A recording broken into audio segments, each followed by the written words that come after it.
어느 날이었다. 퇴근 후 마트 휴게실에서 자판기 커피 한 잔을 들고 앉아있던 한 여성이 말했다. 요즘엔 나이 들어도 유튜브 한다던데. 나도 한번 해볼까? 모두가 웃어 넘겼지만 그 말이 가슴에 오래 남았다. 퇴직이 가까워질수록 삶의 방향을 고민하게 되는 법이다. 오랜 시간 일터에 몸을 담고 살아왔지만 은퇴는 생각보다 훨씬 가까이 있었고 훨씬 막막했다. 일을 놓고 나면 어디에 내 존재를 두어야 할지 모르겠다는 불안이 은근하게 삶을 조여온다.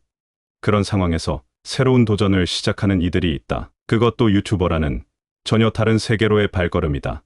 누군가는 무모하다고 말하고 누군가는 대단하다고 말한다 하지만 이들의 도전에는 단순한 호기심을 넘어선 간절함과 생존이 있다. 첫 번째 사례는 62세 김영자 씨의 이야기다. 서울 외곽의 대형마트 계산원으로 15년을 근무해온 그는 작년 가을 퇴직했다. 오랜 시간 서 있는 일이었고 무릎은 점점 말을 듣지 않았다. 퇴직 후 처음엔 그저 쉬고 싶었다. 하지만 2달쯤 지나자 몸이 아닌 마음이 더 무거워졌다.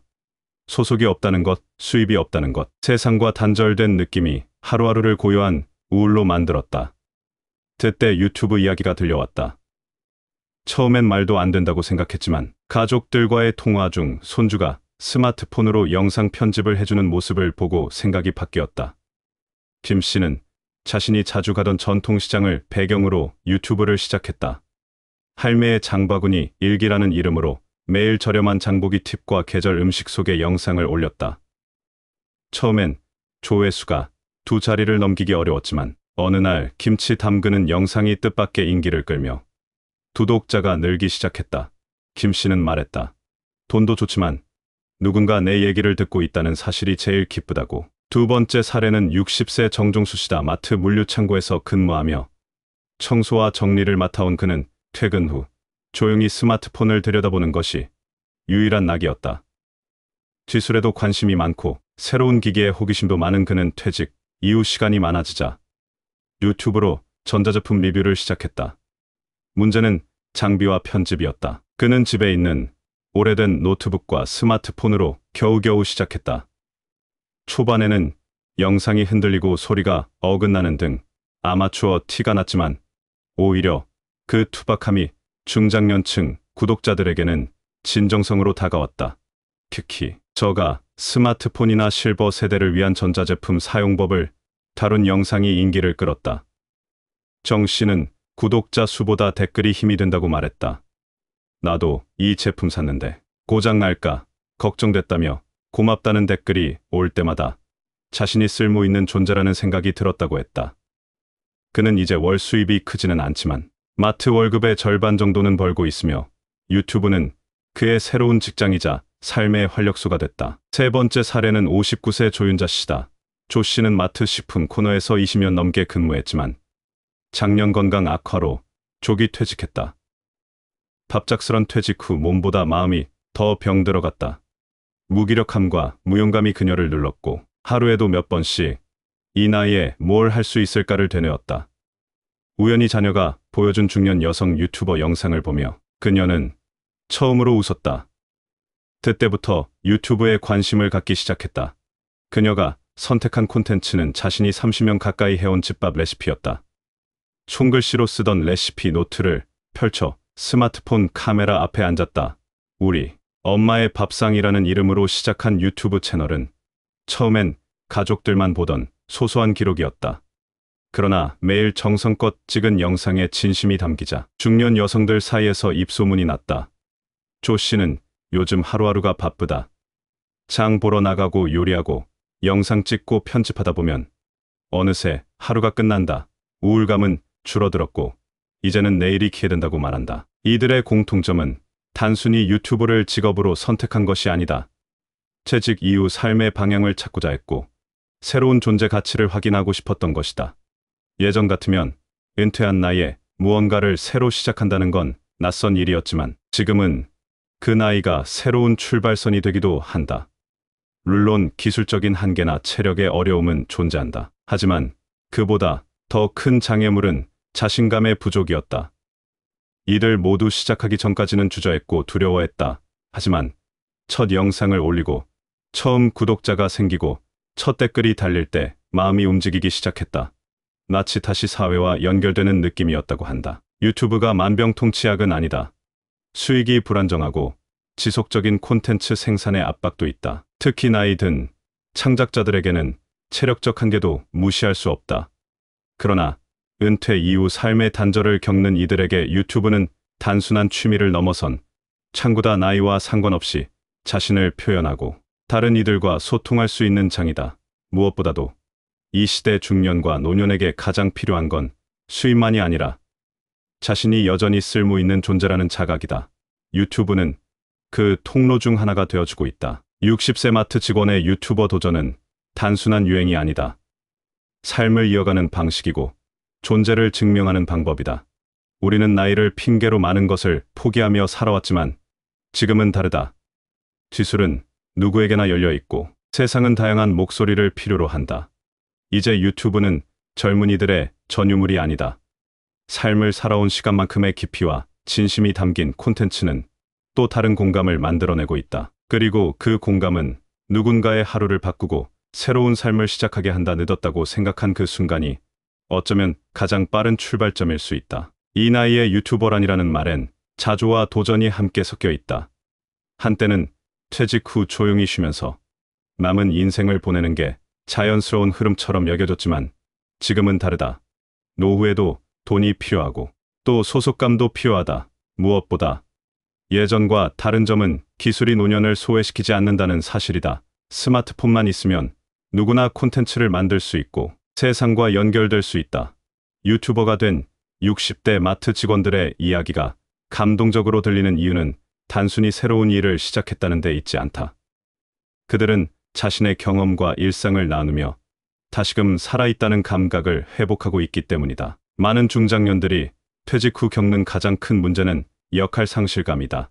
직장에서는 그래도 누구, 엄마, 누구, 부장, 누구 기사라는 호칭이 있었다. 하지만 은퇴 후 그 모든 이름이 사라진다. 하루에도 수십 번 나는 지금 뭘 하고 있는가? 나는 쓸모 있는 사람인가? 같은 생각이 들게 된다. 이럴 때 유튜브 같은 플랫폼은 단순한 수익 창구를 넘어선 심리적 탈출구가 될 수 있다. 내가 가진 정보를 누군가에게 전할 수 있고 그걸 누군가가 듣고 반응해준다는 경험 자체가 굉장한 치유가 되기 때문이다. 물론 처음에는 어려움이 많다. 촬영이 어색하고 편집은 도통 모르겠고 나보다 나이 어린 사람들이 활개치는 플랫폼에서 내가 설 자리가 있을까 하는 의심도 든다. 하지만 유튜브의 본질은 결국 진심 있는 이야기다. 빠르게 편집된 쇼츠 영상보다도 어떤 이의 진솔한 목소리와 생활의 흔적이 더 오래 기억에 남는다. 중장년 유튜버들이 주목받는 이유도 바로 그 깊이에 있다. 화려하지 않지만 진짜 살아본 이야기, 그건 젊은 유튜버들이 결코 흉내에 낼 수 없는 콘텐츠다. 예를 들어 전통시장 장보기 팁이나 집밥 레시피, 마트 근무 중 겪은 웃지 못할 에피소드 같은 이야기들은 중장년층뿐 아니라 젊은 세대에게도 새로운 정보다. 또 자녀 세대에게는 엄마, 아빠 세대의 삶을 이해할 수 있는 기회가 된다. 그래서 오히려 나이 든 유튜버가 전하는 콘텐츠가 더 큰 신뢰를 주기도 한다. 자극적인 제목보다 담담한 설명이 더 오래 남는 것도 그런 이유다. 이제는 유튜브를 단순한 1인 방송이라기보다 하나의 사회 연결망으로 봐야 한다. 퇴직 후 사회와의 연결고리를 놓친 이들에게 유튜브는 세상과 다시 연결되는 창이다. 자주 등장하는 말 중 하나가 댓글이 제일 위로된다라는 것이다. 누군가가 내 이야기를 듣고 공감하고 응원해주는 구조는 단순한 뷰 수보다 훨씬 큰 의미를 갖는다. 그것은 인간 존재의 가장 기본적인 욕구 중 하나인 인정받고 싶다는 마음을 충족시켜준다. 그렇다고 유튜브를 너무 이상화해서도 안 된다. 수익을 목적으로 접근할 경우 금방 실망할 수도 있다. 수익은 시간이 걸리고 일정한 조회수가 나오기까지는 꽤 많은 노력이 필요하다. 하루아침에 부수입이 생기는 게 아니라는 점을 명확히 알고 있어야 한다. 그래서 처음부터 수익보다는 기록과 표현에 중점을 두는 것이 좋다. 일상을 기록하고 경험을 공유하고 사람들과 교류한다는 기본 목적이 흔들리지 않아야 중간에 포기하지 않을 수 있다. 또한 유튜브를 시작하는 중장년층이 꼭 유의해야 할 점은 비교하지 않는 것. 지다 나보다 잘 나가는 채널이 눈에 띄고 젊은 세대가 더 빠르게 성장하는 모습이 부럽게 느껴질 수 있다.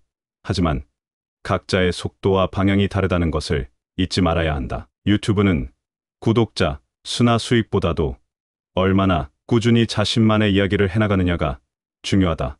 60대가 가진 삶의 깊이는 하루아침에 얻어질 수 있는 것이 아니다. 그 자체로 충분히 콘텐츠가 될 수 있다는 점을 자각하는 게 먼저다. 한편 유튜브를 활용하는 또 다른 방법은 소통의 매개로 활용하는 것이다.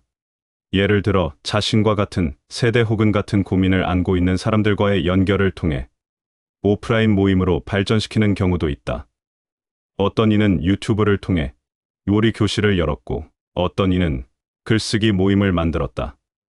단순히 화면 안에서 끝나지 않고 삶의 영역으로 확장된다는 점에서 유튜브는 노년기 삶의 재구성 도구가 될 수 있다. 이러한 흐름은 단순히 개인적인 시도가 아니라 사회 전체가 주목해야 할 변화다. 고령화 사회에서 노인들의 사회 참여와 자립은 매우 중요한 과제다. 정부나 지자체도 중장년 유튜버 교육과정 지원이나 플랫폼 활용에 대한 정보를 더 넓게 제공할 필요가 있다. 실제로 몇몇 지자체는 시니어 크리에이터 양성 과정을 운영하고 있으며 이는 큰 호응을 얻고 있다. 교육은 단순히 기술을 가르치는 것이 아니라 나도 할 수 있다는 자신감을 심어주는 과정이기도 하다. 결국 중요한 건 의지다. 기술은 배울 수 있고 장비는 빌릴 수 있다. 문제는 내가 그 일을 하고 싶은가에 달려 있다.